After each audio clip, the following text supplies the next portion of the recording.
Welcome to Chillin' 101. We hope this video helps. In this video, I will compare Notion versus StaffPad. Notion serves as an all-in-one workspace, perfect for managing notes, tasks, and projects across various teams. StaffPad, on the other hand, is a specialized music notation application designed specifically for composers and musicians. The fundamental distinction lies in their core purpose. One is a versatile productivity hub, while the other is a dedicated tool for creating musical scores with precision and ease.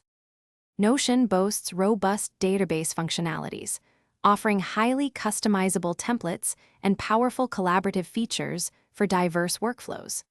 StaffPad provides advanced music notation tools, including real-time playback with high-quality orchestral samples and innovative handwriting recognition for intuitive input. While Notion excels at organizing vast amounts of information, StaffPad shines in its specialized ability to transform musical ideas into professional scores, offering a unique creative experience. Notion's interface is incredibly flexible, allowing users to construct personalized dashboards and pages tailored to their exact needs. StaffPad's design is optimized for touch and stylus input, providing a natural and fluid experience for writing music directly on a screen.